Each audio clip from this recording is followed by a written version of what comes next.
everybody. We're at the Imp and the Ogre. My name's Paul. This is Ryan. Today we are going to talk about Against the Cult of the All right, usual intro spiel here. So Against the Cult of the Reptile God was written by Douglas Niles. It was originally published in 1980. It's a first edition D&D adventure for PCs of levels 1 through 3 range-ish. And these days you can find digital copy on the DM's Guild. The briefest of synopsis is that PCs are lured to the small village of Orlane to investigate its mysterious decline. Once a booming town, it's been, falling off the map a little bit. So, I mean, it's kind of vague. We'll talk more about that later. And through their investigation, hopefully, discover that it is under the control-esqueness of a evil cult. Alternatively, they may be captured by the cult and converted to it, which is, fun in itself. That could be the ending as well. Yeah. So, general impressions. What did you think of this adventure? I like this adventure. I have a soft spot for it. It was a starting town that I used in another adventure, but the players didn't actually pick up on the hooks to run the adventure, so it was never ran. I kind of like that the character has the town has written character into it. It seems like there's people that really care about their town and have noticed that things have been going wrong, and then there's the cult members that are affecting the town. I don't know, that sort of appealed to me a little bit, that there's genuine concern from the NPCs written. Don't know why, but that just makes me feel good about Orlane. Well, I mean, I guess we should say that this is widely considered to be one of the best D&D adventures of all time. And some of that might be nostalgia. I think it's pretty good. From top to bottom, I really did enjoy it. And the point you made there about how your players didn't even stumble upon the plot itself brings up a good point, in that in reading it, I definitely felt that the investigation aspect of the adventure could be a major stumbling block to certain parties based on table personalities, if you will. Not everybody's into that. Because up until the point where you discover the layer, I guess, of the cult and a little bit of the other investigation, there's not a lot of combat, right? There's no easily identifiable baddie that you can just point out and stab. There isn't, no. And it sort of, this I think follows the same guidelines that lots of the old edition adventures did, that you're really meant to investigate the place that you're in. You're supposed to talk to people, find out what the rumors are, see what they think of other towns members, kind of knock on doors and ask. Yeah, really. There's a lot of that. I mean, I think this one in particular doesn't really present the players with a direct sort of entrance point. I would say that some of the most likely ways of engaging would be them actually running afoul of the cult, right? Because unless as a DM you build in an actual entry point, which might have been by design, right? You could have a player related to somebody in town that's bringing them in with their concerns, or the mayor who is aware that there's something wrong going in and has, as we'll see, already brought in external help, maybe brings in more help, or maybe there's links to the elves, right? Yeah. Maybe if one of your characters is an elf, maybe they're being brought in by these other elves, which would work, right? Yeah. It's just, sorry, I didn't mean to interrupt you there. It's just that I could, if you just sort of say, here's a town, good luck, especially with new players, I see that being problematic, just because there's not enough of a lead, I guess. Not much of a hook. Yeah. There is no hook. You're right. No. I mean, you could run this as have your adventurers traveling somewhere else, and the first logical place for them to sleep would be Orlane on the way to the next spot, because in the adventure something does happen when you stay the night at the inn. And you could kind of just describe the ambiance of people shutting their doors when new adventurers come into town and walking through town. So that could be a way to get them to be in town and experience part of it when they try to get kidnapped, and then kind of inadvertently end up adventuring this adventure. But that could be a hook. Maybe. Yeah, no, I completely agree with that, actually. It's something I jotted down in my notes here, is that this almost seems to work better if it's an accidental adventure. Yeah. Right? You're a planned accident. Yeah, exactly. Or feels like an accident. Like you said, either traveling through or they're in Orlane for some other reason. Mm-hmm. Right?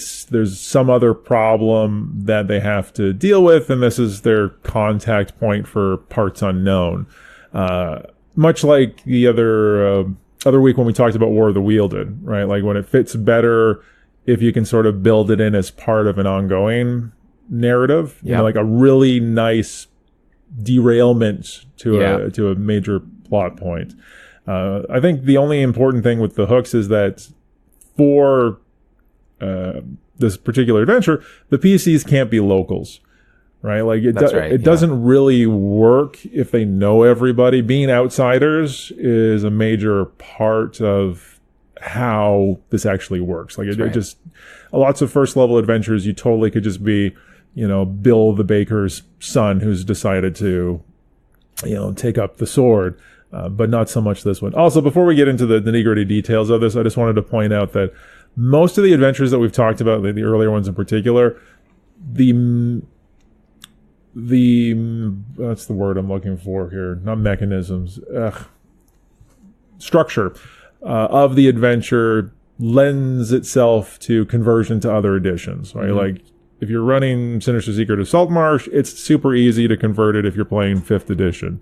The Reptile God here, you can't run this as written using 5th edition rules, right? The big bad in this particular adventure is a spirit naga, you know, snake monstery thing.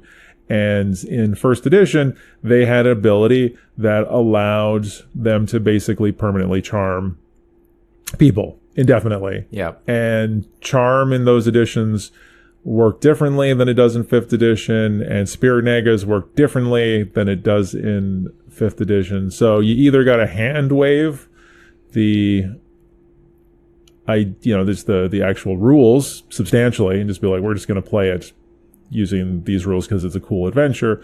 Or what I was thinking is you could probably just sort of make some sort of custom magic item or something along those lines, just as a mechanism of using the same plot points without really having to change the rules to work. Because charm just does not work nearly as punishing in 5th edition than it does in earlier editions. That's right, yeah. Right, so like... But then you're introducing a magic item that can do that. And then but you just make it a custom magic item that only works with like snake people or, you know, spirit nagas, or she makes them drink her blood or something, right? Like you could have it even just be one magic item that is tied to a ritual that she is forced to perform on people. You can still make it some sort of custom something without messing around with the design of the adventure, right? Like you'd have to have a different monster or just hand wave stuff a lot to try to do this conversion. I mean, me personally, I have no problem just saying like, this spirit naga works this particular way. I don't care if you've read the monster manual, right? Because it totally can. It's just if you're a stickler for rules and you want it to be consistent, so if they were run into another spirit naga. So if you truly want to run a 5e adventure, then you can't run this in 5e. Effectively. Yeah. I'm sure there's conversion notes that take that into account, but I haven't read any. So yeah, the first part of the adventure is the investigative part of the adventure, like we talked about. There's a couple, 3 notable places, I think, in the beginning of the adventure that you should probably visit at some point. The 2 inns and the temple are the places where you'll get the greatest source of information of what may be going on here. And the old lady seemed as like one of the best sources of information. Vilma, the elderly widow. That's right. She's lived here her whole life. What I did like about her, I mean, she can provide you with a lot of information about things she's seen and how people are acting differently and staying inside their house, and it's unlike them. But if you mess with her, you get a -2 to all your rolls for a few days because she's been a devout worshiper of America the entire time. Yeah, I made note of that as well. But it's like they also present her with wearing like very expensive rings and all sorts of stuff. And then, so if you do mess with her and want to try to steal those things, it's like very punishing to the thief if they try to do that, which I thought was fun. Yeah, it just a super throwaway thing in there to punish less than scrupulous PCs. I agree. The town is really good. I think it's almost what I've come to expect from these starting first edition adventures. All the ones that we've looked at have had really nicely structured towns in them. Maybe a little overly detailed for the most part, right? You really need to know that Farmer Ben has 3 silver pieces. But you know what? That's all the drawer. information that you'd never want to think up of on your own. But like, is this the flavor of a town that actually gives it life? Yeah. Like, what if Joe really wanted to go into the farmer's barn and find the thing? And well, I mean, part of this is that in the older editions, money was experience points. So players were definitely incentivized to go and just steal everything that wasn't bolted down. yeah. These days, money doesn't really mean anything whatsoever. No, you get a lot of it and you can spend a lot of it. Right. So like, I don't think most people are hurting for money. And I mean, you can't even buy magic items really anymore by default. So it's less of an issue. So it's more of a relic of past ages, but it definitely gives you the tools to make your town come alive, which I always, It does, yeah. always like. I don't like that the structure of the investigation really does basically involve players going door to door and being like, hi, you don't know us, but we hear things are weird, right? Like, to actually make it fit in realistically seems like it would be difficult. I would probably just not let the players engage with the townsfolk on the first day there. Make them stay at an inn. Well, I mean, that's going to be...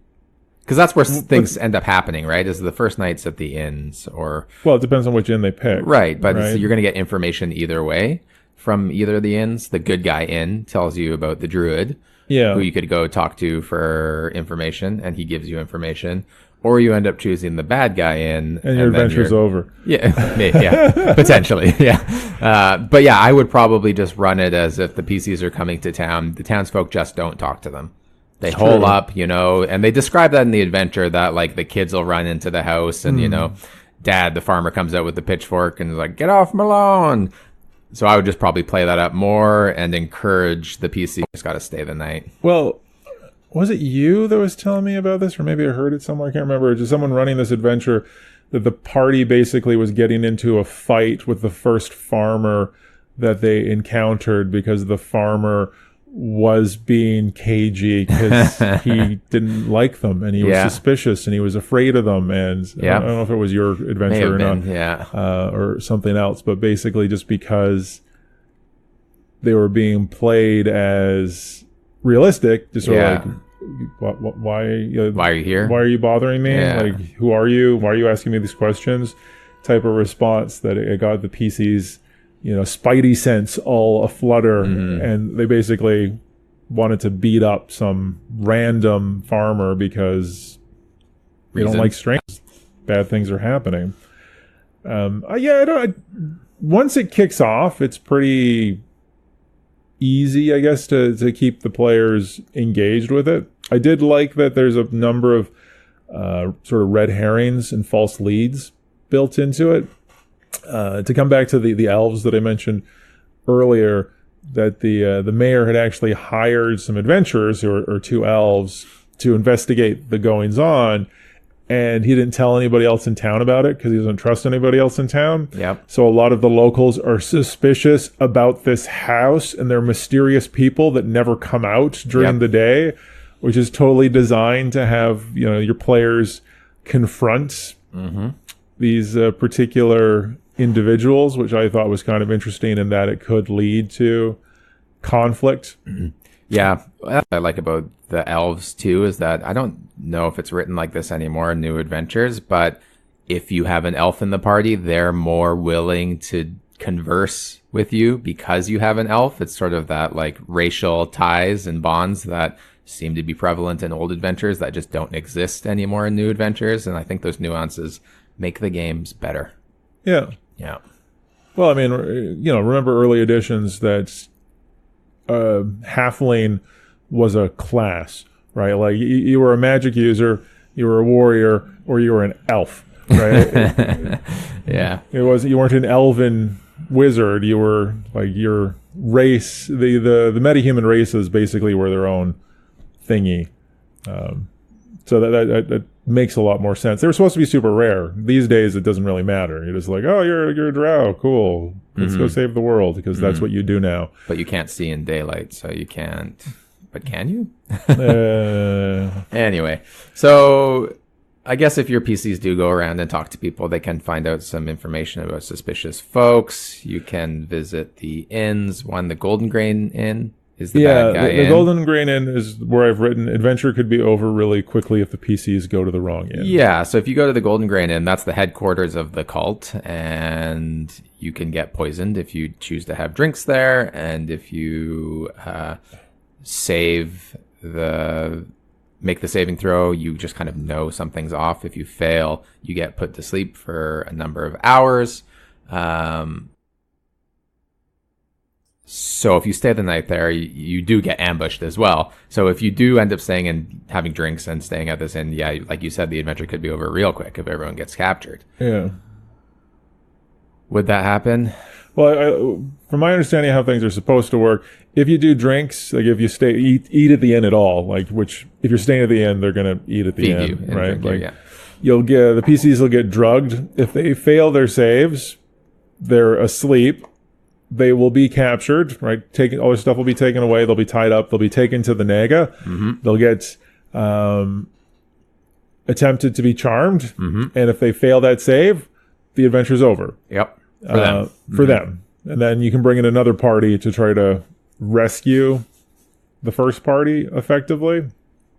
So now personally, I think that would be a hilarious way for an adventure to play out. Welcome to D&D. Yeah, but that's the thing too, is like if this is a bunch of new people that you're trying to get excited to play D&D, and the adventure goes from like, you come into town, oh, let's go to the inn and spend the night there and investigate in the morning. Okay, make a saving throw. Oh, we failed. Yeah. Okay, you wake up and this happens. Make a saving throw. Oh, you failed. All right, game over. Let's play something else now. Next right? week on Dungeons and Dragons. Yeah. So I thought it was pretty hilarious, but I could see it being not fun with the wrong group of people. Like, and it's tough because they suggest like, okay, if you do go to sleep and get captured and you fail to save against the Naga's charm, then you could have a private conversation at that PC and then ask them to role play their charm. And I think that's difficult to do,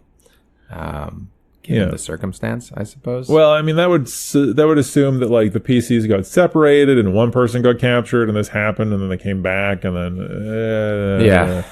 I've played an adventure where I had one player that got replaced by a doppelganger at one point, which was entertaining but problematic, and a lot of PCs didn't particularly like the other players didn't really care for it when he inevitably betrayed them because surprise, because I'm not actually the paladin. I'm a doppelganger. I'm a doppelganger, so. I think that would be difficult to run. I would also try and avoid doing that, having a PC play a charm, because then it's metagaming. I think just will end up coming into play and people get upset. Yeah, so it's you got to know your players. Like with anything, this is the type of players you're sitting down with. Before we get too far in the weeds here, one other thing I wanted to mention about the NPCs. Like you'd mentioned the druid already, who's there to interact with, but there's also a mage, Ramney, the mage, who is by far the most useful NPC in... Ramney is the druid. No, Ramney's a mage. Okay. There's a druid as well. There's a druid circle or whatever. No, but Ramney's the mage. You know, druids can't cast fireball, magic spells, right? Or not. they can't cast Dispel Magic and protection from blah, blah, blah, blah. I'm pretty sure he's a mage. I could be wrong. I'd have to dig out the adventure. Now you got me double guessing myself. But you actually have to secure his aid, right? That's one thing we didn't mention. You do, yeah. Is that he's not willing to help until you prove that you're good. And I can't remember the stipulations off the top of my head, but like you gotta... It's like you have to get in a fight with the cult members or do something with the troglodytes. Yeah. Which is, okay. Like that's the only way you can get the elves' aid is if they see you doing something with the cult or the troglodytes, and they'll all of a sudden help you. Yeah. I think it's similar with the Druid Circle. The guy, it shouldn't be hard to do. Like, does it never, like, following through on the adventure is going to eventually recruit this guy? But the one thing, and I'm too lazy to go dig out the rule set itself, but he can cast Dispel Magic. And that means he could dispel the charm on all the people in town. Yeah, I never even thought about that. Right? Like, that's the one thing I was a bit confused by, because later on, like, we're skipping ahead here, but you'll recruit him, hopefully, and he'll come with you to the cultist base, and it's one of the things that says in the adventure that he, you know, if you get charmed when you're fighting the Naga, well, he's got this spell and he can uncharm a couple of people depending on how things work out. And to me, I'm like, well, why hasn't he just been uncharming everybody? Right. Start with the high level like just NPCs, like uncharm one person. Yeah. And you can get all the information, find out who's been charmed. Like this one guy who's he's level 5 or something. He's the highest level NPC around. Could have resolved this the very second that he suspected something was wrong, right? Like, it's very confusing to me, because couldn't you just do this a lot slower using his Dispel Magic? Like, just going around instead of just killing all these charmed people. Right. And just dispel magic on all of these people. I mean, that would be a cool alternative way to do the adventure if your PCs did think of that strategy, that you could, like... like the priests in particular. Yeah, just, like, raid the temple now that everyone's lost months and years of their lives, and go take out the Naga as a mob. Yeah, because, I mean, most of the enemies in the temple are not charmed necessarily. They're monsters, humanoids, and they're bad because they're bad. They're bad. Yeah. But in particular, like, without getting too ahead of ourselves, I guess continuing on here, is as you were saying, that there's the inn where you can be drugged and captured and blah blah blah as a main site of potential conflict. The other one is the temple, the Temple of America. So both of the priests here were charmed and converted to the Naga's power, and they've basically seem to be enjoying it, right? Like, at least one of them's definitely gone off the rails. Yeah. Right, but these are, again, NPCs with class levels, so why wouldn't you want to capture them and see if you could dispel magic on it? That's a good way to do it. I never thought about that at all. I just was kind of like, yeah, you can do that in the fight, no problem. Well, I didn't even clue into it until I got to the end of the adventure, when they specifically bring up the fact that this wizard guy has Dispel Magic and could just solve it that way. Like, yeah, and I think they just give it to him because they realize that failure is probably the most likely option if you end up getting charmed in the Naga Lair. So having him there with you was like the get out of jail free card during all of it. Well, they also give you magic items in case you didn't, or scrolls or something like that. Scroll in case you didn't recruit him, or you were just mean to him and he's just said, "Fine, I don't, go die in there on your own." I guess. I mean, once again, we're getting a little ahead of ourselves here, but I don't like situations that only have one way of getting around, right? And technically there's two ways, right? You can either have this NPC with you, or you have the scroll that does the exact same thing that this NPC can do. So that was a bit problematic for me, but we can talk about that again. So I can't remember, maybe you can refresh my mind on here, is like, why would the PCs end up at the America Temple? Like, how does conflict occur there? I think the way that you would get there is by talking to Vilma. Yeah. Meredy, because she stopped going to services. So she's sort of like the general information giver of the feeling of town, and that she stopped going, and I'm sure I'm remembering this correctly, she stopped going to services and going to church because everything changed and they were acting weird. So that would just be sort of your small bread trail crumb to go to the church and snoop around. Yeah. Or maybe the elves also could give you that information if you kind of, because they've been looking at, they go out at night and kind of observe and things like that, and they've seen the comings and goings of the cult. So okay, yeah, that makes sense. Yeah. So there's not. Oh yeah, here I have it written down. Okay. Here. She can tell the PCs that she's seen scaled human clerics have changed since disappearing randomly a year ago. So you get that breadcrumb trail that you could go up there. Fair enough. If you do go to the temple, it's like a couple encounters. There's goblins and skeletons, and you can find a prisoner that resisted the charm. The prisoner's important. Absolutely super important. I wrote her name down. Cyrilli Finla. She's the shopkeeper's daughter.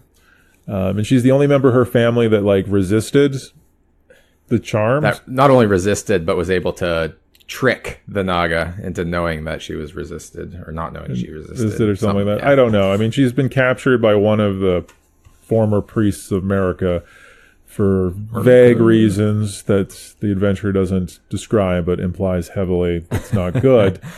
And basically what's important about this rescued NPC is that she knows where the swamp dungeon is effectively. So she's your main link to finding the next location to actually progress on the adventure. I guess the other thing we forgot to mention about the Golden Grains Inn, the place where you can be kidnapped, is that there is a little mini dungeon in the basement of that as well. And the thing that ties the two locations together is both of them have shrines that have statues of the Naga. So the PC should have some idea of what they're getting into. There's troglodytes as well in the dungeon part of the blah, blah, blah of the Temple of America. So it's a good job of sort of foreshadowing what to expect so the players can prepare themselves going forward. That being said, I don't know why there's goblins in there, and there's a quote-unquote small ogre for reasons. He's teenager. Yeah, he's a fully grown ogre. I don't know why I can't remember why they made him a small ogre, mostly because I guess they reduced his stats so he doesn't just squish first level PCs. But some of it felt like padding, for sure, to me. Regardless, if you manage to clear out these two mini dungeons, this will basically enamor you to all of the non-charmed people in town. And then I just noticed in my notes here, to come back to what we were talking about previously, is that almost all the foes that the PCs fight are charmed NPCs. Yeah. So it's kind of a moral quandary that you're murdering people that are effectively good or neutral. Don't know what's going on. Yeah. They're effectively magically compelled people that the PCs are murdering. So I don't know if you'd want to bring that up, right? I don't know that needs to. I don't know if that was an intention of something that should come up at the table, right? Like, I don't know if when Mr. Niles was writing this, he's like, "Oh yeah, let's this will be a fun conversation to have about." The end of the adventure is a trial of your PCs for slaying otherwise innocent townsfolk. That's an interesting thought as well. Yeah, I mean, I guess you could claim self-defense, but I don't know. So if you manage to get through all the town stuff, I appreciate the next part of the adventure in that they just want you to get to the temple. There's no kind of, the traveling isn't, there's not tons of random encounters. It's a couple days away, so if you wanted to pad it out, you could. But it's just, as written, it just kind of wants you to get there. Oh, one thing, I should have mentioned this earlier, but I don't know what you felt about it, but I like that there's a cultist timeline. So let's say your PCs are super obtuse. You know, they don't really do anything. They go to the right inn. And once again, as we started, I said at the beginning, maybe they're here for some other reason, right? So there is an escalation timeline.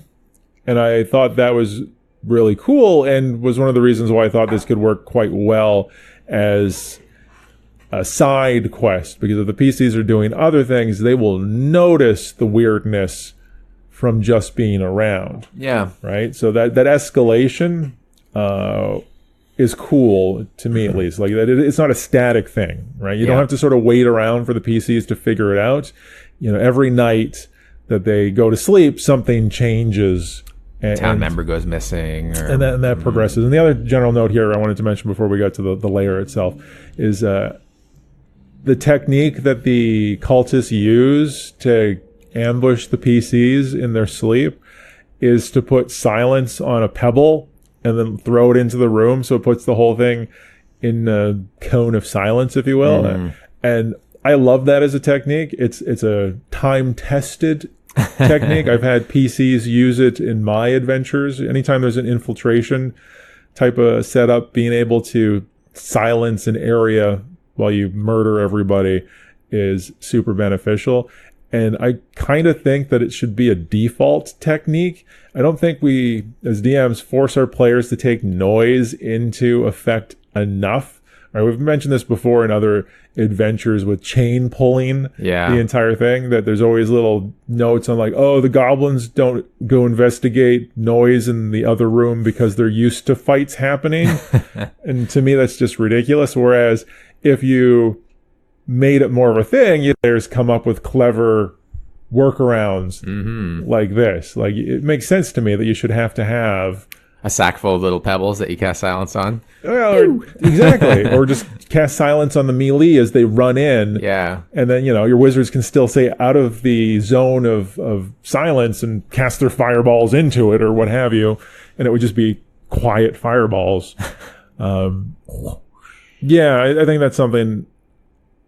The creativity of adventuring seems to be lost a little bit. Well, it's not. Like, I'm not even saying like it's a newer thing. Yeah. It's just even in my 5th edition adventure or the Pathfinder ones that I run, the actual nuts and bolts of tracking that type of thing and then getting into the rules for perception or your senses or whatever they call it in whatever edition you're using. Listen, is you gotta look at the distance and you look at if there's any mitigating factors, and then you gotta make the roll. And from a DM standpoint, it's kind of a pain. So I think it's one of those situations where the rules get in the way a little bit. Like if it was a cleaner setup, like it was just a flat value, you didn't have to calculate that type of stuff, I'd use it more. Yeah. So if it had simplified rules, it'd be easier to use and it'd be something that get used more often, so players would be more familiar with it. Well, I mean, they still provide like material components and verbal components when they describe spells, but that's not tracked either. Like, do you have bat guano to cast X? Yeah. I mean, that would be like another thing that if someone's all of a sudden casting silence, they're like, well, this only has material components, and then you could kind of be like the mean DM and be like, well, do you have that in your inventory? Yeah, it's one of those things that only ever comes up if you have a situation where your spellcaster might not have their spell component pouch. You never worry about if there's enough sulfur in the pouch. There's effectively infinite sulfur, even though unless it's some sort of gem component. I mean, that's always been the way they've gotten around it, is there's certain spells that just have a really expensive component, and that's the one you're supposed to go seek out, keep track of. Yeah. That's the cost you're supposed to keep track of. But when you think about it, some of these are rare reagents, even if you're not using a lot of it, right? Like sulfur's not everywhere. No. Not everybody, like in a form that you can use. You got to mine sulfur, you got to get bat guano. Yep. You got to pay for this stuff. Yeah. So, and they wouldn't even mind like the not tracking of material components if the player just kind of made the point of like, oh, when we're in town, like, oh, I need to go to the reagent vendor. And you go, yeah, sure, you go restock. Like not actually tracking it, but at least being mindful of like, that's something my character would actually need. Yeah. I mean, even if you just had it as like a flat wealth tax, Yeah. I don't know. I mean, how many people track arrow usage? Nobody. Right? It's the same type of thing. Is resource management is a separate issue that tends to, it's like encumbrance. Like how many people measure how much weight they have and actually keep track of that? Few. Because again, it's not like something as a DM I want to we double check. We ran into that a while ago when we tried to introduce like an encumbrance system in a game. Oh, I did people just like, throw temper tantrums. I don't want to track that. It's math. It's work. I'm like, yeah, okay. Anyway, it's a separate issue, right? But okay, so there's a couple ways. There's a couple ways to get to the lair. You can either use the information given to you by the prisoner if you end up finding her, if you've befriended the druid, he can send his gerbil gopher companion, and he'll just lead you straight there. It's familiar. It's a wizard. He's a druid, and I'm sticking to my guns. It's a druid, and he gives you his gerbil or gopher. We'll figure this out, but I'm sticking to my guns. I don't have it on my phone. Right? I'm not going to go look it up right now. Regardless, the familiar can follow the back trail of the troglodytes, I believe is the issue to get to the Naga's lair. That being said, the PCs basically have to recruit Ramney or have somebody that can cast reasonably high level scrolls, because you're going to have a bad time. Yeah, they sort of use Ramney as like the Deus Ex Machina of the adventure, and it's sort of written cinematically at the end. And if you don't have those things, everybody's dead. Yeah. So, which if you're running this, you kind of have to just say like, well, you should take him with you. He's kind of useful. And if you don't, you got to be like, well, you should take these things with you. They're going to be useful. But even if you take the scroll of the scrolls are in limited the dungeon. vulnerability. You have to find the scrolls, and there's no guarantee they're going to find the scrolls or use it properly, or have the ability to use it. Yeah, like if it's not a magic user in the party and you don't have this particular NPC with you, your PC. I won't say they're doomed, but they're not going to have a good time at all. So they travel. I mean, you can have random encounters if you wanted to. There's no real reason for it. Eventually you'll find a swamp dungeon effectively. One thing I noticed in reading this is that they've built a earthen dike to prevent the dungeon from flooding. Yeah. And then in my mind I'm like, why don't we just kick a hole in the dike and just flood the whole dungeon? Problem solved. Yeah, they got a solution to that problem written in the adventure though. Well, yeah. They come out and fix it. But then you just wait and kill them one at a time as they come out and fix it, right? Yeah. I just thought it was a really easy to do it. Like literally, you break the dike, you pick off enemies as they come out to fix it, and you drown the prisoners. But that's sometimes you got to break some eggs to save the nest or whatever it is. That's not a saying, but it could be. You got to break some eggs to save the nest. You can't bake an egg without breaking some eggs. I don't know what that is. Yeah, you could do that. It's written in the adventure that like they would just come fix it, but I guess they didn't account that you just might kill them when they come and fix it because you're adventurers and hey, you're here to adventure. Yeah. The dungeon itself, I thought the level 1 of the dungeon was fairly unremarkable. It's a 2-level dungeon by design, which once again, who's making a multi-level dungeon in a swamp? Hey, the foundation just happened to be good. It's not. They literally have a sump pump with zombies pumping non-stop so the place doesn't flood. It's just a bad design decision. It's an advanced civilization in the swamp. It's not. It's ridiculous. Who builds below water level? Yeah. Whatsoever. Dungeon level 1.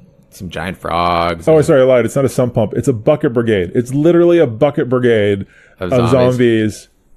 That won't even bother you. Their just main mission is to empty the water. Yeah, no, that's the thing. I actually wrote the thing is that they should have put a hand pump in because the hand pump makes way more sense. But regardless, level 1 crocodiles. There's a harpy in there. Once again, there's a harpy living underground. Yeah, like it's an underground swamp dungeon. It's earthen walls. This is not a stone keep that's sunk into it, right? Yeah.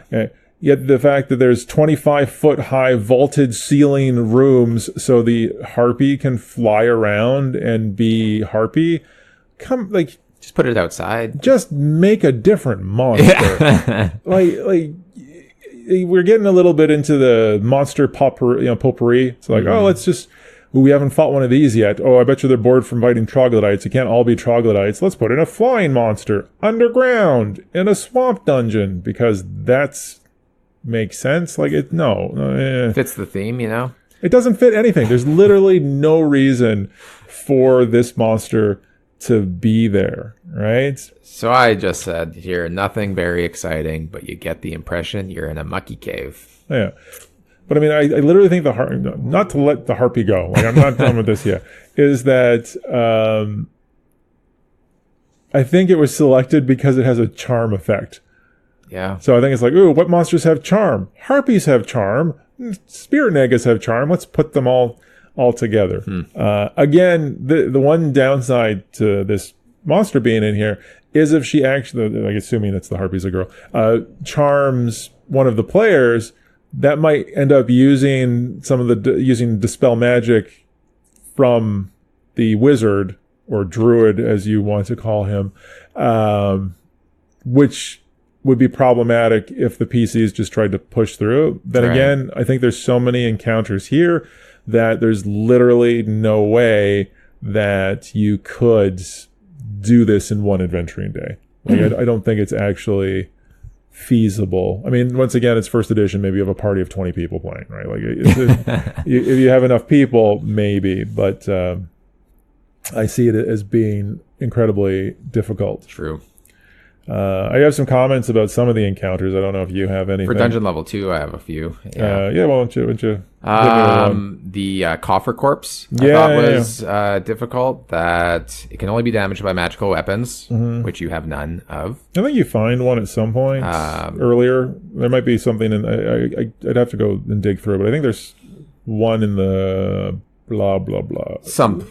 In the Temple of America, I think. Oh, yeah. But, its attack is that it grips onto your neck and strangles you until you're dead, or it's dead. So I could see that being problematic if you just didn't end up with a magical item at this point, which is not guaranteed to get. So I also I think this was the one that pretends to be dead. Yeah. Like if it takes a certain amount of damage, it just falls over like it's dead. And you're like, aha, we win. And then it gets up and tries to strangle you again. Just kidding. Thematically, I think that's kind of an interesting monster.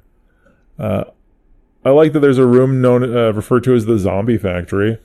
Like, it's not actually a zombie factory, but I found it a very evocative title, and it got my brain just working. I'm like, oh, I need to write an adventure where there's literally a zombie factory. Like, you got an assembly line, and you got a bunch of necromancers like working on the assembly line, building zombies. It's like a car manufactory, but at the end, out comes zombies, and they got their quota, and you're just working along the assembly line. I just thought that was really that's funny.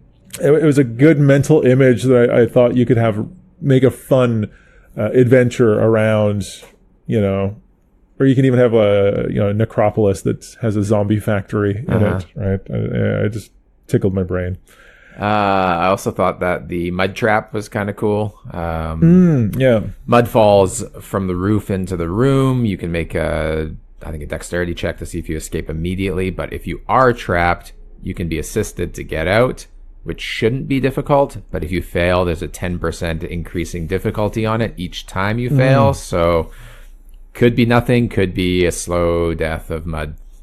Yeah, I thought that was actually a really neat mechanic. Like, the trap itself was whatever, but the scaling difficulty, which totally makes sense from a quicksand or mud perspective, that you're getting progressively more stuck as you go along. I thought that was just really clever, and I'm probably going to steal that. I mean, it only fits in certain situations, but the idea that it becomes harder the more you fail makes intuitive sense, right? Like, it's not the same difficulty to climb something once you failed climbing it once, right? Just as a mechanic, it seems good. Like, it should be used more, for sure. What else is down here? Oh, there's a fight that there is with a cleric and a wight. And wights, just as an undead monster for PCs of this level, are difficult.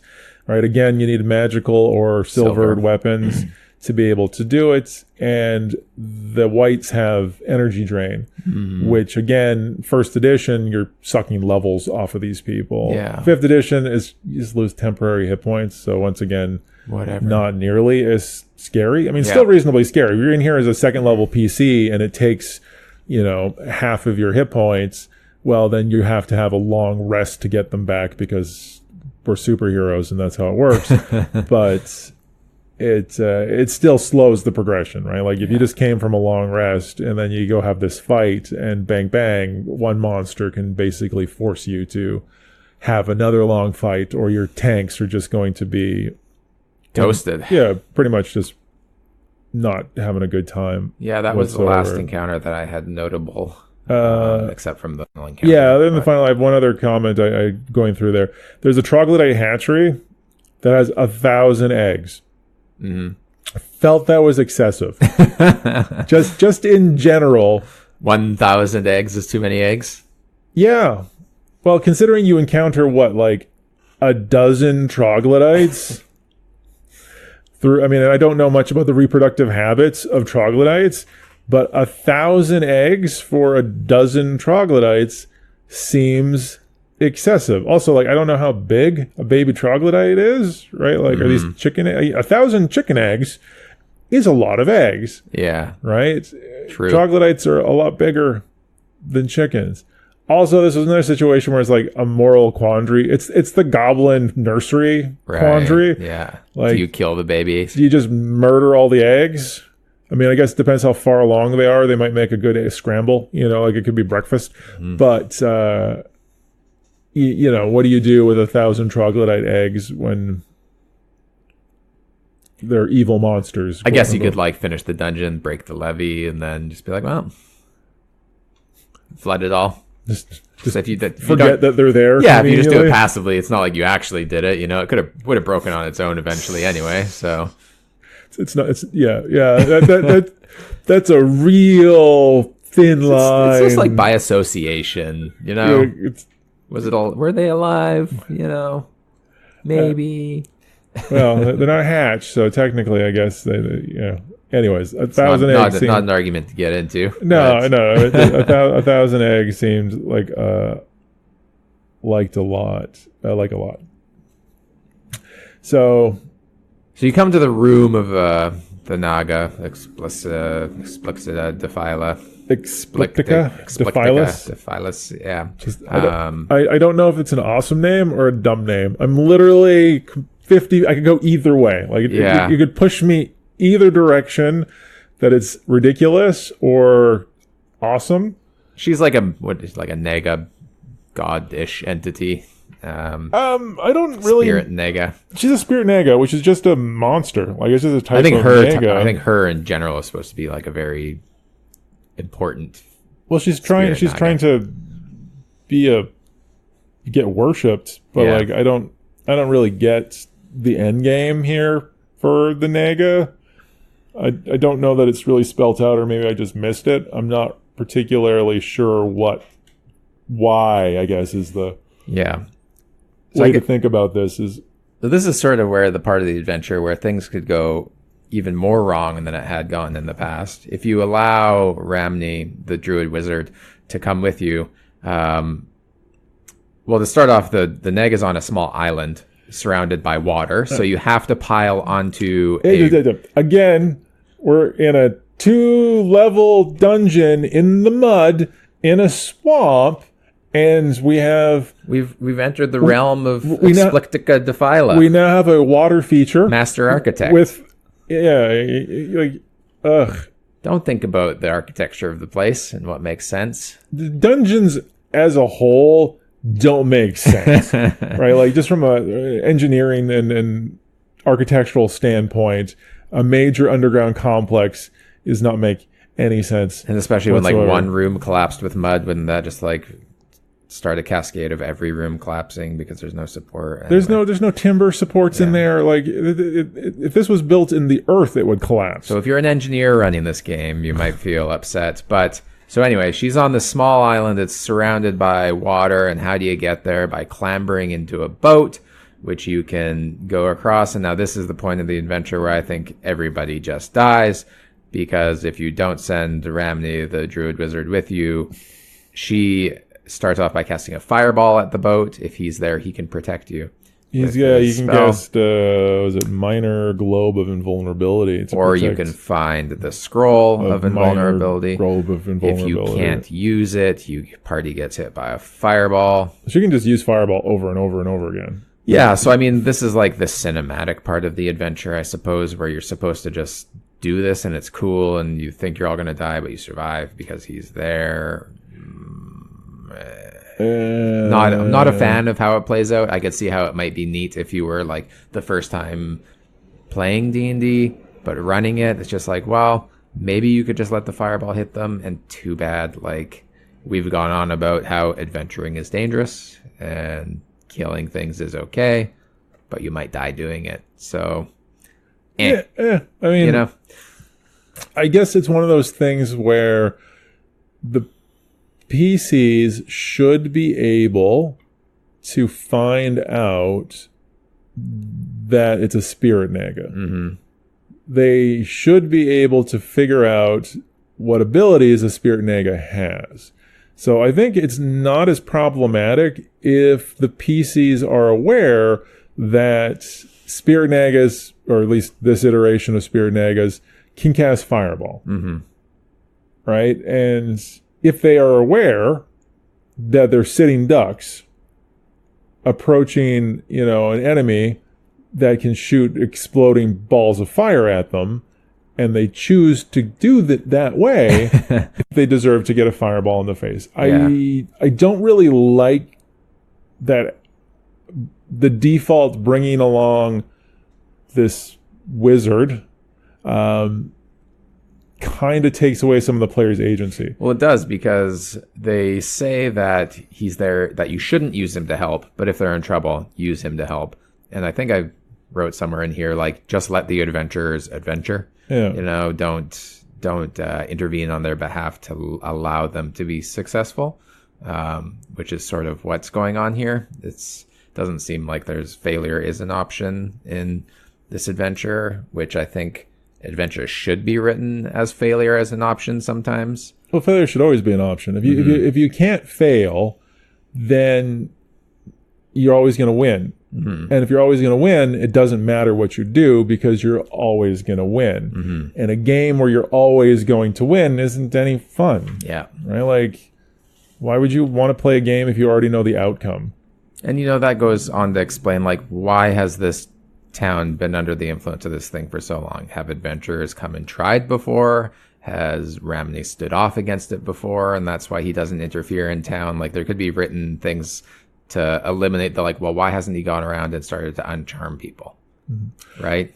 I think I would like it better if Ramney was not an integral part of it. Mm-hmm. Right? Like, you could even, going back to what we were saying before about how this could be in a side adventure for an ongoing adventure, what if Ramney was the PC's patron on that other adventure? Yeah. Right? Maybe he sent them to go get giant toad poison glands from the swamp or something like that. You send them on a dumb fetch quest, that they get to go do something cool, they're collecting stuff, and then they stumble upon this weirdness.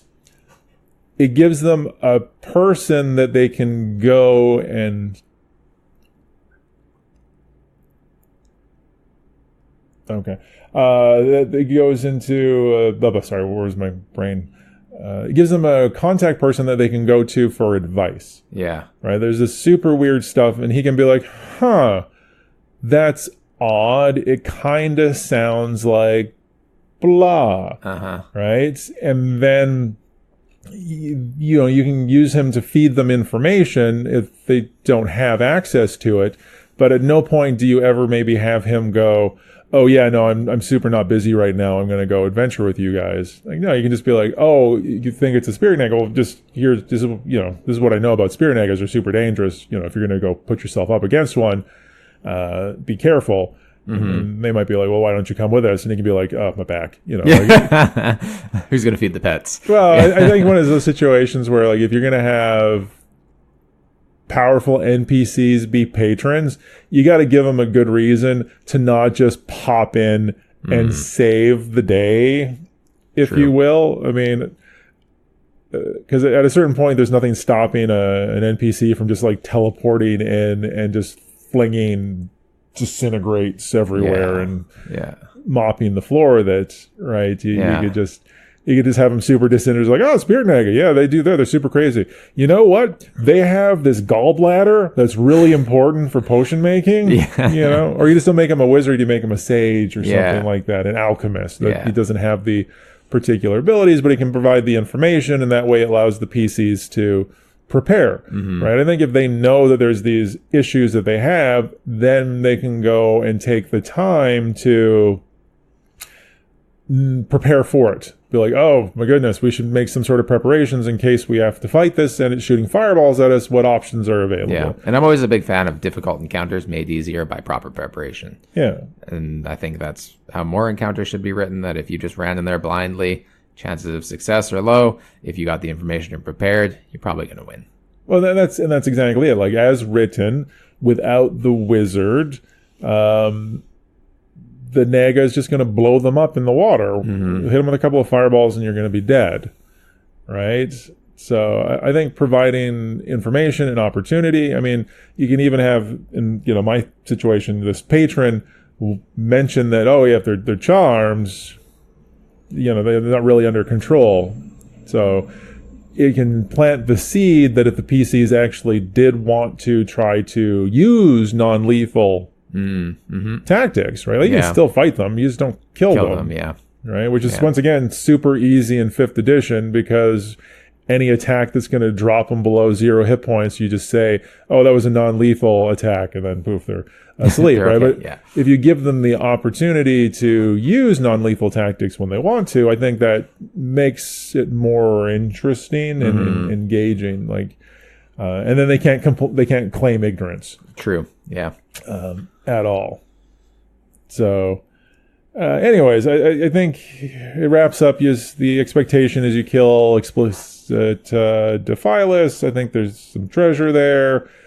Again, if your PCs get charmed, which you can use again as an at-will ability, I think you have to look at her, though. You might be able to Medusa it up. Yeah, you do have to look at her, and it says that I have a bad chance of, if you're not explicitly saying that you're avoiding her gaze, but then you've got a -4 to hit, or if you cast a light source on her eyes or something of the sort. That there's ways of getting around it. Which, again, like, information, knowledge is power. Yeah. Right, the more you know type of thing. So the PCs can prepare for it. But if you get charmed, you're hooped.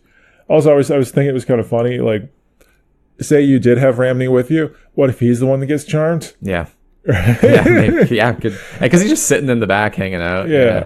And then the high level NPC, helper is attacking. Like, I thought that would be kind of funny. But yeah, it's okay. I think I like it as is. As I mentioned, you can't really run it as is in 5th edition. I did take some time to try to figure out how you could run it in 5th edition. So, like, was there actually a monster that can do what Explicit Defilus does? And is there? It is. It's an Aboleth, which is a substantially higher level monster. So you could use this as a mechanic, but you'd be dealing with a different tier of adventure effectively. Also, charm as an effect is awful in 5th edition. Like, I don't know why you'd ever cast it, ever. I don't normally play enchanters or anything like that, but I looked it up, right? As written, like, it just means that you can't attack the person who charmed you, and that person gets social advantage on social situations. You can still, like, attack anybody else, right? So you can't do this kind of invasion of the body snatchers style adventure where you're slowly taking over the town. Like, charm also doesn't last hardly, like, it lasts hours instead of days or permanent. Infinitely, as they do. So the other solution I would have if I wanted to run a similar thematic type of adventure would be doppelgangers. You can't go wrong with doppelgangers. But again, much higher level monsters. You're not running this with first and second level PCs. You're running it with, 5th through 10 type of So you could stuff. tier up the adventure, but it'd be difficult to run at first level. Yeah, rules as written for 5th edition, it doesn't work due to 5th edition by design just being less dangerous. Yeah, right? you could just change the rules to make it fit. But I think if either make it easier, just hand wave it, it's not a scary adventure. You run it as written and just sort of let your PCs know that this is a tougher than normal type of adventure. It's a good adventure. It's fun. I like how investigative heavy it is. Not everybody necessarily will. And if nothing else, Orlane, as with a lot of the first edition adventure towns, is just a good adventure. Like, if nothing else, for the $4 or whatever this costs on the DM's Guild, get it. You have an amazing starting town that you can just use for everything if you wanted to. I agree. I think it's a great adventure. The village is great. Orlane is great. It would be fun to run. Thanks for listening, guys. Next week, we are going back in time to AD&D and talking about the Temple of Elemental Evil. Thanks for listening. Bye.